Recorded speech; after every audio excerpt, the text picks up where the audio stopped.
This is Mission Control Houston. The International Space Station Flight Control Room and its team of flight controllers is watching over systems aboard the station as it has for the entire week and around the clock.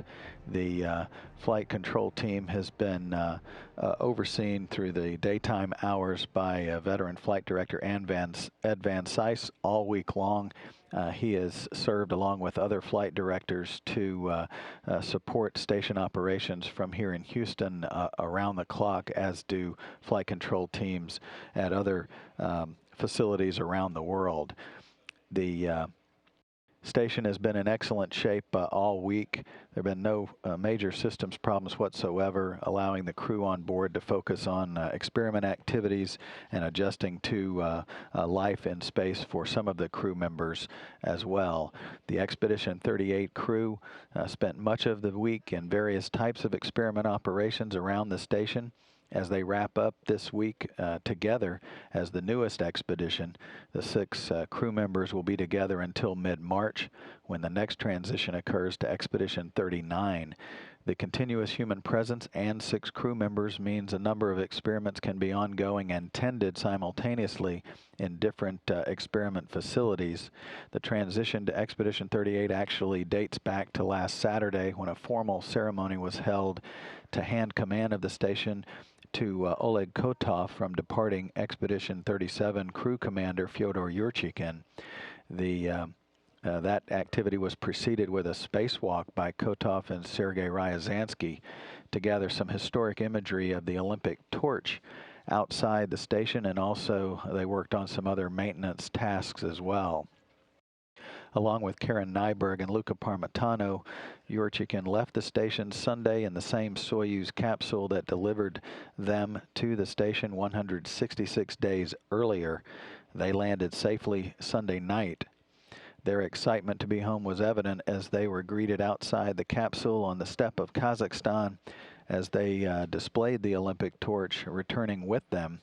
It will continue its journey to the 2014 Winter Olympics in Sochi, Russia, this next February. Settling in as the newest expedition crew members, Mikhail Turin, Rick Mastracchio, and Koichi Wakata have been orienting themselves and adapting to their new environment. That was essentially a part of their daily routine for the week, as well as refresher training for any emergency that may take place aboard while they are there as well.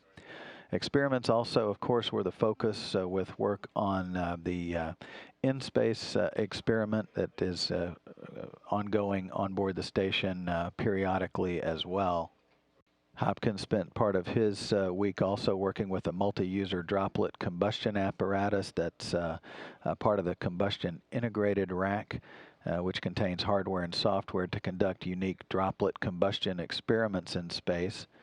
Mastracchio also worked with that in-space experiment mentioned a moment ago, which investigates structures of paramagnetic aggregates for colloidal emulsions, essentially studying colloidal fluids and how they're classified as smart materials as it transitions through a solid-like state in the presence of a magnetic field. Russian cosmonauts spent their week primarily on the Russian segment of the station, cleaning up after the spacewalk and putting their suits away that were used this past Saturday. And they have a spacewalk planned later in the year as well. The Selectable Optics Diagnostic Instrument, or SODI, experiment is being prepared on board this week for future testing that will be conducted when samples for that experiment arrive later this year with future arriving vehicles. So as you can see, it's been a very busy week, first week, full week for 3 of the crew members on board, as all 6 crew members settle in together for Expedition 38. And obviously, we'll be back next week with another hour of coverage each day of Expedition 38 and its voyage aboard the International Space Station. This is Mission Control Houston.